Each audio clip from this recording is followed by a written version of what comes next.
Everyone, welcome back to my YouTube channel. तो आज हम बनाएंगे स्लीव्स का डिज़ाइन। ये डिज़ाइन बहुत ही सिंपल है और बहुत ही प्यारा लगता है बनने के बाद। तो कुछ इस तरीके से मैंने इस स्लीव्स को रेडी किया है। आप अपनी मेजरमेंट के अकॉर्डिंग स्लीव्स को रेडी कर लें। तो यहाँ पर ये चौड़ा बॉर्डर है और उसके अकॉर्डिंग ही मैं डिज़ाइन बनाने वाली हूँ। तो यहाँ पर देखिए ये फोल्डेड बुकरम है जिसकी लंबाई है 6.5 इंच और चौड़ाई है 2.5 इंच। तो अब देखिए सबसे पहले हम जो मार्किंग करेंगे वो करेंगे 1 इंच पर, और उसके बाद देखिए हम जो दूसरी मार्किंग करेंगे वो करेंगे 2 इंच पर, और फिर से हम देखिए 1 इंच पर मार्किंग करेंगे। अगेन हम यहाँ पर 2 इंच पर मार्किंग करेंगे। जो पैटर्न हमारा बनेगा वो 2 इंच के गैप में बनेगा, और 1 इंच का जो गैप है वहाँ पर हम मोती के लिए जगह बनाएंगे। तो कुछ इस तरीके से हमने सभी लाइन को इस तरीके से सीधा कर लेना है। अब यहाँ पर देखिए जो 2 इंच का हमारा बॉक्स होगा उसमें हम फिर से मार्किंग करेंगे इस तरीके से। तो 1.5 इंच पर मैं मार्किंग कर रही हूँ। ध्यान रहे ये 2 इंच का जो बॉक्स है हम दोनों में 1.5 इंच पर मार्किंग करेंगे, और इसको भी स्केल की हेल्प से सीधा कर लेंगे। तो इस तरीके से देखिए ये बॉक्स रेडी हो गए हैं। मैंने डार्क कर दिए हैं ताकि आपको ईजिली समझ में आए। अब जो 2 इंच का हमारा बॉक्स है उसमें हमने 1 इंच पर डिवाइड करते हुए कुछ इस तरीके से कर्व देंगे हम, और यहाँ पर एक शेप रेडी कर लेंगे। देखिए इस तरीके से ये फोल्डेड साइड हम इसकी शेप बना के रेडी कर रहे हैं। तो एक शेप आपने बनाने के बाद इसको कट कर लेना है, और देन उसी के अकॉर्डिंग हम दूसरा डिज़ाइन बनाएंगे ताकि आपका कोई भी डिज़ाइन इधर उधर ना हो। और कोशिश करें कि आप इसी पैटर्न को रख के दूसरी स्लीव्स का भी डिज़ाइन बनाकर रेडी करें। तो मैं इसी तरीके से इसकी टेस्टिंग भी दूसरे बॉक्स में ले लूँगी जो 2 इंच का बॉक्स है मेरा, इस तरीके से, और इसको भी मैं मेज़रमेंट के अकॉर्डिंग ही कट कर लूँगी।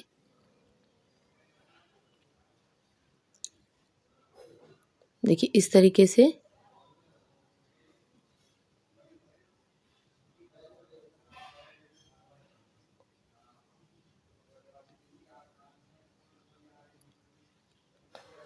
अब यहाँ पर देखिए ये जो बीच का हमारा 1 इंच का हिस्सा है उसको हम 1/4 इंच यहाँ से कट करेंगे। आधा इंच में 4 1/4 इंच होते हैं, ये ध्यान रखिएगा आप। तो यहाँ पर 1/4 इंच ही आपने यहाँ से कट करना है। तो देखिए ये खुलने के बाद कुछ इस तरीके का पैटर्न आएगा, अभी मैं दिखाऊंगी। सबसे पहले हम इसको इस तरीके से गुलाई में कट कर देंगे ताकि हमें ये पहनने में कोई प्रॉब्लम ना आए, और इसको हम फैब्रिक पर पेस्ट करके अच्छे से स्टिच कर लेते हैं। तो देखिए इस तरीका इसका देखिए पैटर्न आया है। तो चलिए मैं कपड़े पे इसको लेती हूँ, और कपड़े पे सिलने के बाद अब हमने अपनी स्लीव्स पर इस तरीके से मार्किंग की है जो कि सेंटर की मार्किंग है, और इस तरीके से इसको हम ओपन करेंगे। और जो 1 इंच वाला पैटर्न होगा जहाँ से हमने 1 इंच मार्किंग की थी उसको हम ऊपर की तरफ रखते हुए और इसको हम पिन अप कर लेते हैं। तो आपको ध्यान रखना है, ये आपको यहाँ वीडियो में नहीं विजिबल हो रहा है। जो मैंने चॉक से मार्किंग की थी स्लीव्स पर, वो मार्किंग मुझे अपने इस पैटर्न के फैब्रिक से विजिबल है। तो आप इस चीज़ का ध्यान रखें कि बिल्कुल आपका सेंटर में होना चाहिए, और इस तरीके से बुकरम से नीचे नीचे होकर हम सिलाई लगाएंगे। आपकी बुकरम पर सिलाई नहीं लगनी चाहिए वरना पलटने में आपको प्रॉब्लम आ सकती है। और जब भी कोनाई से हम अपनी सिलाई को मूव करते हैं तो हमारी जो निडल है वो फैब्रिक के अंदर होनी चाहिए। और इसी तरीके से मेरी सिलाई कंप्लीट हो गई है यहाँ पर। तो चलिए मैं इसके जो अंदर का फैब्रिक है उसको कट करके, या इसमें हम छोटे छोटे कट्स लगा लेंगे। तो इस तरीके से ये यहाँ पर देखिए आपको दिख रहा होगा, पूरे में हम कट लगाकर और इसको कंप्लीट करेंगे। तो देखिए एक्स्ट्रा जो फैब्रिक था वो मैंने कट करके अलग कर दिया, और ये इसमें लगा लिए हैं नोचेस, और इसको हम अब कर लेंगे सीधा। तो यहाँ पर ये पेस्टिंग बुकरम है, बहुत ईजी तरीके से सीधी हो जाएगी, और आपको यहाँ पर प्रेस भी करने की ज़रूरत नहीं पड़ेगी। आप चाहें तो यहाँ पर प्रेस भी कर सकती हैं। तो कुछ इस तरीके से अब मैं इस पर लगाऊंगी प्रेस स्टिच, जो कि हमारे पैटर्न को बहुत ही अच्छे से फिनिशिंग दे देगी। तो इस तरीके से आपने पूरे पैटर्न को सीधा कर लेना है। तो देखिए आपका पूरा पैटर्न जो है वो सीधा हो गया है। इसके बाद अब हम इस पर प्रेस स्टिच लगा लेंगे तो ये बिल्कुल फिनिशिंग में आ जाएगा। तो चलिए हम इस पर लगाते हैं प्रेस स्टिच। प्रेस स्टिच आपने बिल्कुल कोने पे लगाना है, बिल्कुल आपने ऊपर ही लगाना है, उसको ही हम प्रेस स्टिच बोलते हैं, जिससे कि हमारी फिनिशिंग बहुत ही प्यारी लगती है इस तरीके से। और जिससे बुकरम जो है वो दब जाती है, और ये पेस्टिंग बुकरम जो होती है, जितनी बार आप वॉश करके इस पर प्रेस करोगे, ये सेम कंडीशन में पहले जैसे ही, जैसे हमारी इस टाइम है उस टाइम की तरह ही हो जाएगी। तो यहाँ पर देखिए प्रेस स्टिच भी कंप्लीट हो गई है। इसके बाद हमारा सिलाई का जो काम है वो ख़त्म है। अब हम इस पर मोती लगाएंगे, तो मोती देखिए आपने किस तरीके से लगाने हैं। तो यहाँ पर देखिए मैंने कॉपर शेप में मोती लिए हैं, यानी गोल्डन से थोड़ा सा डार्क जो होते हैं वो वाले, क्योंकि इसी तरीके की इसमें कढ़ाई है।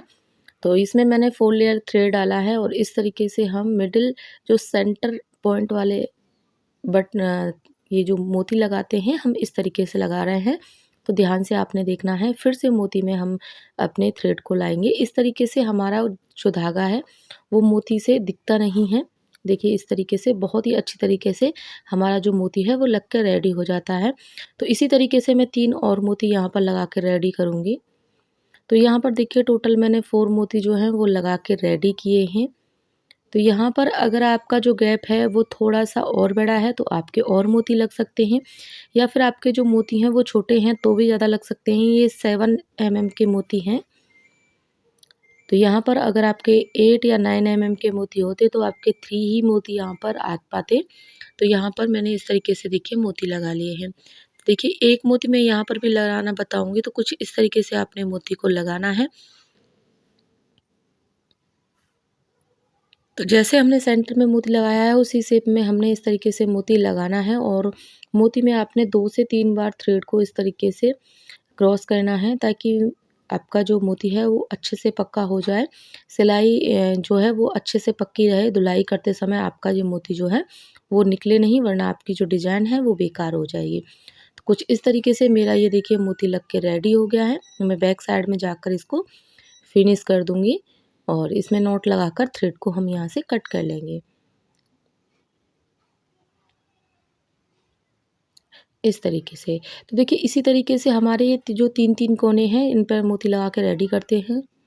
तो देखिए यहाँ पर मेरी स्लीव्स जो है वो बन के रेडी है, बिल्कुल फिनिशिंग में, और कितना प्यारा डिज़ाइन इसका आया है। अगर आपको वीडियो अच्छी लगी है तो कमेंट ज़रूर करके बताइएगा, और नेक्स्ट वीडियो आप किस तरीके की देखना पसंद करते हैं वो भी बताइएगा। तो यहाँ पर देखिए इस तरीके से स्लीव्स की बहुत ही अच्छी फिनिशिंग आएगी, और यहाँ पर इसी तरीके से मैंने अपनी दूसरी स्लीव्स को भी रेडी किया है। तो चलिए मिलते हैं फिर किसी न्यू वीडियो के साथ, जब तक के लिए बाय बाय। अगर आप लड्डू गोपाल जी की ड्रेस देखना पसंद करते हैं तो मेरे दूसरे चैनल पर जाकर जरूर विजिट करें, SR ऑल क्राफ्ट। वीडियो यहाँ तक देखने के लिए बहुत बहुत धन्यवाद। Thanks for watching.